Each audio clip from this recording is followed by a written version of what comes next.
O ki, dindirir, hər musiqiyə qulaq asma. Cavan deyir ki, şimdi nə oldu, bu da oldu haram. Söhbət haramdan getmir. Deyir ki, elə bir ki, damara hansısa bir maddəni vurmaq kimidir musiqi.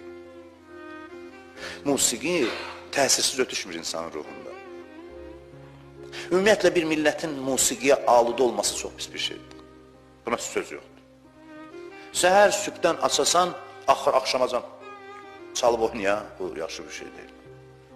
Hətta iş belə gəlir ki, musiqiyə o qədər öyrəşir ki, ciddi verilişdə də mütləq musiqi olmalıdır. Bizim də işimiz çətinləşir mənim kimi adamım. Heç dəxli yoxdur. Məsələn, bir mövzu vardı bir dəfə, ciddidir. Bir məsələn, müğənni gətirirlər ki, bu da bu verilişdə oxusun. Demə Allah, mən neyniyim indi burada? Necə başa salım ki, bu? Bax, bunun buna aidiyyat yoxdur. Məsələn, belə deyək də, məsələn, dövlət təhlükəsizliyində dinimizin rolu, təmin edilməsində dinimizin rolu. Bu müğənni gəlib nə oxuyacaq burada? Məsələn, indi ilahi oxuyan çağırırlar ki, bu ilahi mahnı oxusun. Bir xanım müğənnidir.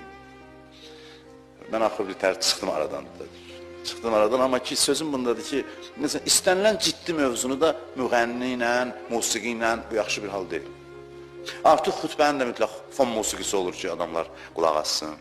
Mən bilmirəm, bu yaxşıdır, pisdir, bilmirəm. Amma yaxşı olar ki, köməkçi vasitə olmadan adam sözə qulaq assın. Mənim fikrimcə belə daha yaxşıdır. İndi deyirlər, bəzi cavanlar, bəzi insanlar fon musiqi, bilmirəm.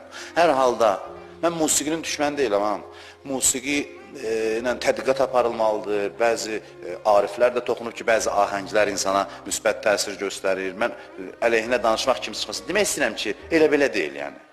Sən bir dənə şey qoy orada qulaq as, keçdi getdi deyil. Bilirsiniz nə qədər hisslər və hansı şəkildə təsirlər göstərir.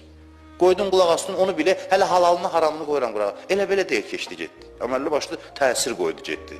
O təsirləri təmizləmək ya təmizləməmək, bilirsiniz, gələcəyin işində səndən çox bir dənə zəhmət, əlavə düyünlər yaratdı, pisdirsə, yaxşıdırsa əksinə səfa yaratdı. Təsirsiz ötüşmür.